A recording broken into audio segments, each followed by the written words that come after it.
দাবি একটাই, সেটা হচ্ছে আজাদ হিন্দ সরকার যে তৈরি হয়েছিল ৮৩ বছর পূর্বে, সেই সরকারের ফাইলপত্রগুলো প্রত্যেক সরকার আসে আর যায়, তারা বলেন যে ফাইলগুলো আমরা বার করব এবং ৩২,০০০ মানুষের যে আত্মবলিদান সেই ব্রিটিশ সাম্রাজ্যকে পতনের মূলে, সেই আত্মবলিদানগুলো আমরা আজকে সাধারণ মানুষকে, সাধারণ ভারতবাসীকে যাতে মানুষ জানতে পারে সেই সকল মানুষের আত্মবলিদানগুলো, সেইটাই আমরা মূলত প্রথম দাবি রাখব।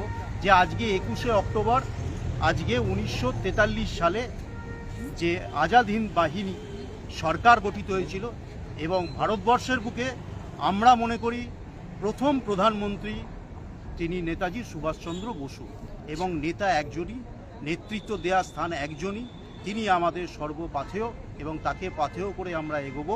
আগামী দিনে নতুন ভারতবর্ষের সূর্য উঠবে এই আশা রাখবো। বিশেষ করে ১৯৪৪ সালে ১৮ই এপ্রিল একটা ঐতিহাসিক দিন, অনেক মানুষ জানে না। সেই দিনটিতে মণিপুর আজকে জ্বলছে, সেই মণিপুরে প্রধানমন্ত্রী যাওয়ার সময় হয় না। আজকে বিগত ৯৬৪ দিন পর মণিপুরে প্রধানমন্ত্রী গেছেন। সেই মণিপুরেই ভারতবর্ষের প্রথম ভূখণ্ডে পতাকা উত্তোলিত হয়েছিল এই আজাদ হিন্দ বাহিনী সরকারের দ্বারা। এটা কিন্তু ভুলে গেলে চলবে না ১৯৪৪ সালে।